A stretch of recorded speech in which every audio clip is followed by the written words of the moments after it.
Hello friends, ओसोप coding के channel पर आपका हार्दिक स्वागत है। दोस्तों, Python for absolute beginner series में आज हम हमारी कोडिंग जर्नी शुरू कर रहे हैं। कोडिंग जर्नी से मतलब है आज हम फर्स्ट पाइथन प्रोग्राम बनाने जा रहे हैं, जिससे कि हमारी लॉजिक डेवलपमेंट की प्रोसेस फॉर्मली शुरू हो पाए। आपको एक्सपीरियंस होगा, इसके पहले जितने भी बार हमने प्रैक्टिकल कंडक्ट किया था, हमने कोशिश की थी कि हमने इंटरेक्टिव मोड में ही data types, variables, arithmetic operators, लगभग सभी कॉन्सेप्ट को हमने इंटरेक्टिव मोड में एग्जीक्यूट किया था। अब आज यहाँ से हम लोग फॉर्मल शुरुआत करेंगे। कोई प्रोग्राम, कोई लॉजिक डेवलपमेंट की कहानी यहाँ से हमारी शुरू होगी। यहाँ के बाद अब जितनी बार हम पाइथन प्रोग्राम्स बनाएंगे तो कोशिश करेंगे कि हम डिफरेंट प्रॉब्लम्स को पाइथन के थ्रू सिंप्लीफाई करने की कोशिश करेंगे। हमारे दो मेजर ऑब्जेक्टिव होंगे। एक तो लैंग्वेज को समझना, पाइथन के सिंटेक्स को समझना, और सेकंड इम्पॉर्टेंट पार्ट होगा प्रॉब्लम सॉल्विंग स्किल डेवलप करना। तो दोस्तों, ये बात बड़ी इम्पॉर्टेंट है, क्योंकि अब हम उस लेवल पर आ चुके हैं कि हम प्रोग्रामिंग शुरू कर पाएँ, लॉजिक डेवलपमेंट शुरू कर पाएँ। क्योंकि एक प्रोग्राम बनाने के लिए पाइथन में जो जो रिक्वायरमेंट होती है, वो सारे फंक्शन, सारे इंपॉर्टेंट कॉन्सेप्ट हम लोग पढ़ चुके हैं। आपको याद होगा, हमने प्रिंट पढ़ चुके हैं कि अगर मॉनिटर पे कुछ शो करना हो तो हम प्रिंट फंक्शन कॉल करते हैं। इनपुट फंक्शन हमने पढ़ा है। टाइप कास्टिंग के कॉन्सेप्ट हमने पढ़ लिए कि डेटा अगर मेरे पास स्ट्रिंग फॉर्म में आ रहा होगा तो उसके बाद हम लोग क्या करते हैं, डेटा अगर मेरे पास स्ट्रिंग फॉर्म में आता है तो हम इनपुट फंक्शन से कन्वर्ट करते हैं, किसमें, इंटीजर में, फ्लोट में। तो ऐसे डिफरेंट टाइप से हम लोग डेटा एक टाइप से दूसरे टाइप में कन्वर्ट कर सकते हैं।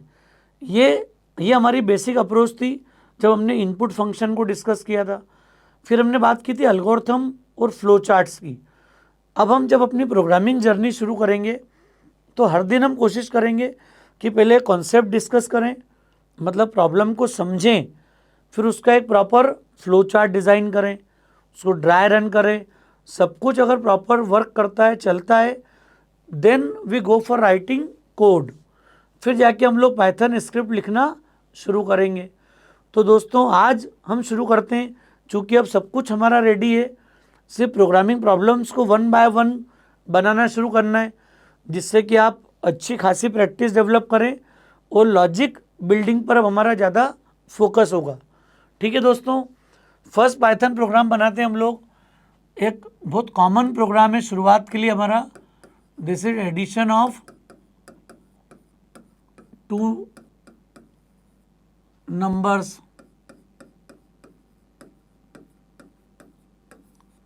दो नंबर्स का एडिशन करना है आपको प्रोग्राम के थ्रू। सिंपल लॉजिक है। जब भी आपसे बोला जाएगा कि दो नंबर्स को ऐड करो, तो आपका कॉन्सेप्ट क्या होगा? फर्स्ट यू विल आस्क कि व्हाट आर टू नंबर्स। अरे कौन से वो दो नंबर है जिनको आपको ऐड करना है? तो हमारा कॉन्सेप्ट क्या होता है टेक्निकली, मुझे अगर कोई दो नंबर्स को ऐड करने का कहेगा तो मैं दो नंबर्स जो यूज़र मुझे देगा मैं उसको अपनी मेमोरी में स्टोर करूँगा। पाइथन भी आपसे दो नंबर लेगी और उनको अपने मेमोरी एरिया अलोकेट करेगी, जो हमने कॉन्सेप्ट पढ़ा हुआ है प्रीवियस लेक्चर्स में। तो पाइथन उसको अपनी मेमोरी में स्टोर कर लेगी, फिर उसको प्रोसेस करेगी, एडिशन ऑपरेशन परफॉर्म करेगी, और जो भी रिज़ल्ट आपका आ रहा है उस रिज़ल्ट को हम फाइनली प्रिंट कर देंगे, शो कर देंगे, डिस्प्ले कर देंगे। तो दोस्तों, प्रोग्रामिंग में तीन मेजर स्टेप्स आपने नोटिस की होगी। सबसे पहला इनपुट, यहाँ भी हम लोग इनपुट लेंगे, प्रोग्राम हमको जनरलाइज बनाना है। सेकेंड इंपॉर्टेंट स्टेप होगी प्रोसेस। आप फार्मूला अप्लाई करोगे, जो भी बेसिक प्रॉब्लम अभी हम डिस्कस करेंगे मोस्टली वो फार्मूला बेस्ड होंगी। फार्मूला हम लोग कॉल करेंगे, डिफाइन करेंगे, और देन जो भी रिजल्ट आ रहा है उसको अब आप प्रिंट करोगे। तो ये एक बेसिक तरीका अभी तक हमने मतलब एक सीक्वेंस को समझा है एल्गोरिथम और फ्लो चार्ट के केस में। और हमने एडिशन का फ्लो चार्ट पहले बनाने की कोशिश करना है यहाँ पर। तो देखते हैं, फ्लो चार्ट जब भी हम ड्रॉ करते हैं सबसे पहला सिंबल हम यूज़ करते हैं इलिप्स। इलिप्स का रोल आपको पता होगा दोस्तों। इलिप्स का मतलब होता है दीर्घवृत्त। दिस इज फॉर स्टार्ट और स्टॉप। आपके फ्लो चार्ट को शुरू करना है और फिनिश करना है तो हम लोग इलिप्स का यूज़ करते हैं दोनों पर्पस के लिए। देन हम लेते हैं इनपुट, और इनपुट के लिए हमारे पास होता है पैरेललोग्राम, समानांतर चतुर्भुज। हमने पढ़ा इनपुट और आउटपुट, इन दोनों को हम कहाँ पर लेते हैं, कौन से सिंबल के थ्रू रिप्रेजेंट करते हैं, तो हम यूज़ करते हैं पैरेललोग्राम, समानांतर चतुर्भुज। देन नेक्स्ट स्टेप क्या होती है, हमारी इनपुट आ गया हमारे पास। Now we can apply formula for addition, ये बहुत बेसिक है, तो हमने यूज़ कर लिया sum assigns a plus b. मतलब ए प्लस बी को हमने किसको असाइन किया, सम को। And we used rectangle, rectangle हम यूज़ करते हैं कोई फार्मूला लगाना हो, कैलकुलेशन हो, प्रोसेस हो, इन केसेस में हम लोग यूज़ करते हैं। फिर नेक्स्ट स्टेप हमारी क्या होती है, जो भी रिजल्ट आ चुका है उस रिजल्ट को आप प्रिंट कर दो। सो प्रिंट सम, और देन अगेन इलिप्स कॉल किया फॉर स्टॉप। तो ये बहुत सिंपल सा फ्लो चार्ट है जो आपके प्रोसेस को डिफाइन करेगा यहाँ पर, कि सबसे पहली जो रिक्वायरमेंट है दैट इज इनपुट, ये आपको दिख रहा है यहाँ पर। देन प्रोसेस, और देन आउटपुट।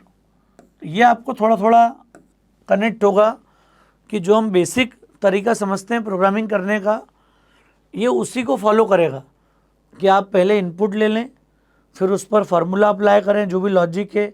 चूँकि ये स्टैंडर्ड सिंपल मैथमेटिक्स है तो हमने ए प्लस बी कॉल किया and we assign that result to sum. Finally हमने क्या किया, उस सम को प्रिंट कर दिया। अब इसी पर वैल्यू वगैरह दे के आप चला के देखोगे तो आपको क्लैरिटी हो जाएगी। हमने ले लिया सपोज ए को 10 या 20, बी को 10, ए प्लस बी 30, तो सम में कितना साइन हो गया 30, और यहाँ पर हमने 30 को प्रिंट कर दिया फाइनली। तो ये एक सीक्वेंस है, सब कुछ जब प्रॉपर चलता है तो फिर हम कोड लिखना शुरू करते हैं यहाँ पर। तो दोस्तों अब यहाँ पर हम कोडिंग स्टार्ट करते हैं कि इस फ्लो चार्ट को देखकर पाइथन स्क्रिप्ट कैसे लिखेंगे, पाइथन का प्रोग्राम किस तरीके से लिखेंगे। तो दोस्तों सबसे पहले इस प्रोग्राम का हमने नाम दे दिया aid.py। मतलब आपको IDLE में जाना है और स्क्रिप्ट मोड में एंटर होंगे। आपको याद होगा हमने बात की थी प्रोग्रामिंग के लिए कि हम किसका यूज़ करते हैं, IDLE।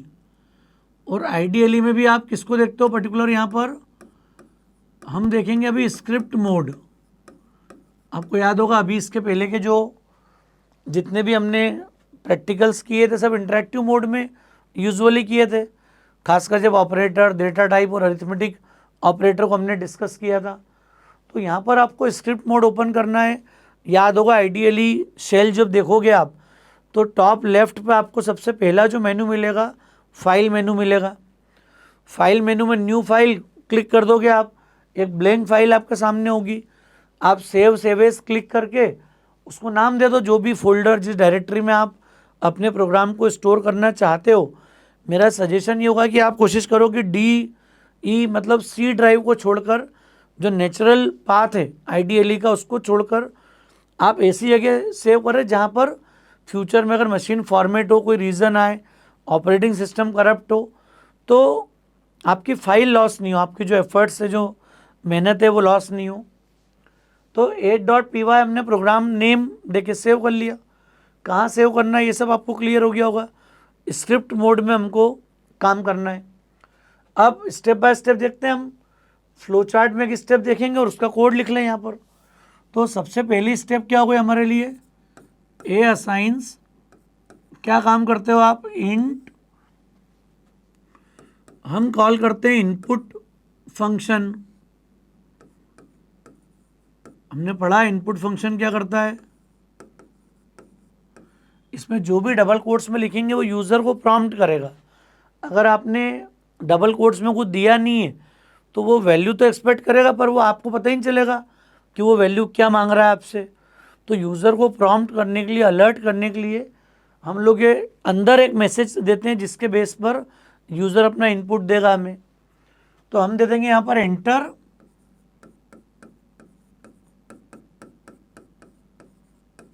फर्स्ट नंबर, और सेमीकोलन की रिक्वायरमेंट नहीं है दोस्तों, यहाँ पर एक ब्रैकेट और लगेगा। ये एक ब्रैकेट, ये पहला वाला है, ये यहाँ भी एक ब्रैकेट लगेगा अपने को। तो हमने पहला नंबर यूज़र से लिया, ये हमारा सिंटेक्स है, डबल कोट्स में हमने मैसेज क्रिएट किया। इनपुट फंक्शन आपको एक स्ट्रिंग रिटर्न करेगा और वो स्ट्रिंग टाइप कास्टिंग के थ्रू, इंट क्लास के कंस्ट्रक्टर के थ्रू हम इसको कन्वर्ट कर लेंगे फ्रॉम स्ट्रिंग टू इंटीजर। और ये इंटीजर फिर किसको असाइन होगा? ए को। सपोज फर्स्ट वैल्यू 20 दी थी हमने, तो 20 पहले डबल कोट्स में स्ट्रिंग के फॉर्म में आएगा और ये 20 फिर टाइप कास्टिंग के बाद ए को असाइन होगा। अब आप मान सकते हो कि ए में 20 स्टोर हुआ। Now same we can follow for b. Same code लिख देंगे दोस्तों यहाँ पर अपन।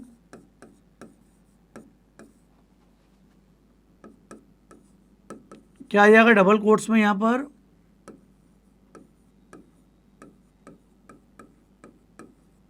एंटर सेकेंड नंबर,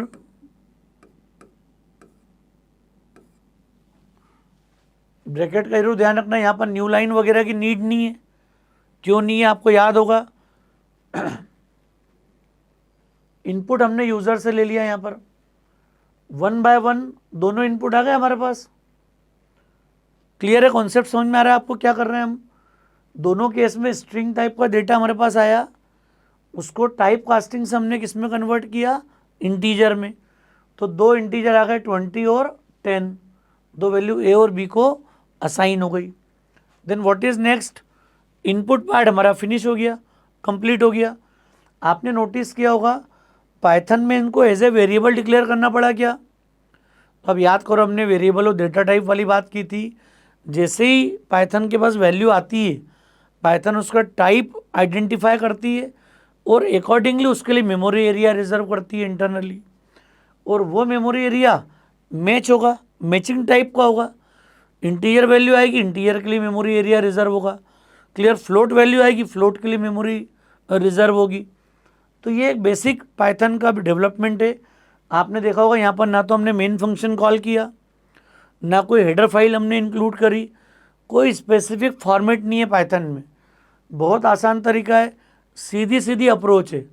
इसलिए पाइथन में कोडिंग, प्रोग्रामिंग या लॉजिक डेवलपमेंट फास्ट माना जाता है। तो प्रोग्रामर को काफ़ी सपोर्ट है कोडिंग करने के लिए। तो ए और बी जैसे इनपुट आए, अब हम क्या करेंगे? प्रोसेसिंग ए प्लस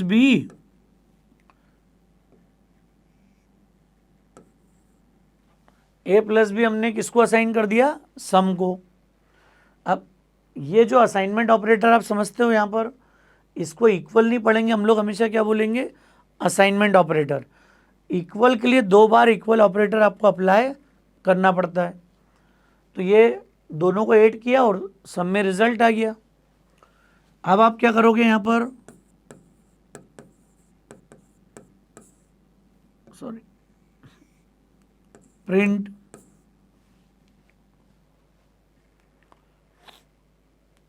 प्रिंट में क्या करेंगे अपन? यहाँ पर हमने मैसेज क्लब कर दिया इसके साथ में एडिशन इज, और कॉमा के बाद हमने क्या पास कर दिया? सम। आपको याद होगा हमने प्रिंट फंक्शन पढ़ा था और प्रिंट फंक्शन में हमने देखा था कि हम मल्टीपल ऑब्जेक्ट पास कर सकते हैं कॉमा सेपरेटेड। तो एक हमने स्ट्रिंग पास कर दी, दूसरा हमने सम पास कर दिया, इंटीजर ऑब्जेक्ट है ये। लेकिन पाइथन क्या करेगी? सभी को प्रिंटिंग के पहले वो किस में कन्वर्ट कर देती है? स्ट्रिंग में। जैसा ये देखा था ना इनपुट वाला केस हमने, कि आप कुछ भी दोगे वो स्ट्रिंग फॉर्म में आएगा। वैसे प्रिंट फंक्शन भी क्या करता है? जो भी आउटपुट आप शो करोगे ये आउटपुट सीधे मॉनिटर पर प्रिंट होगा। आपको याद होगा हमने देखा था sys.std out, clear, standard output device पर जाकर ये आपका आउटपुट प्रिंट करेगा। तो ये प्रिंट फंक्शन का बेसिक फॉर्मेट है। हमने पढ़ा भी था इसमें सेपरेटर में बेसिक स्पेस हम लोग यूज़ करते हैं, यहाँ पर रूटीन सिंगल। तो इसको चिपका के भी लिख दोगे तो भी सेकेंड ऑब्जेक्ट जब आएगा तो वो ऑटोमेटिक सिंगल कैरेक्टर की स्पेस दे देगा। ये मैंने दे दी यहाँ पर स्पेस नहीं भी दोगे आप तो एक स्पेस ऑटोमेटिक वैल्यू के पहले मिल जाएगी अपने को। तो ये हमारा फॉर्मल प्रोग्राम कंप्लीट हो गया। क्लियर, टोटल हमने 4 स्टेप लिखी। यहाँ पर देखो आप, पूरी पाइथन स्क्रिप्ट ओके हो गई। हाँ, ये जो लास्ट थर्ड और फोर्थ है इसको आप चाहते तो मर्ज करके लिख देते थर्ड और फोर्थ लाइन को। क्या लिखते जाके हम, प्रिंट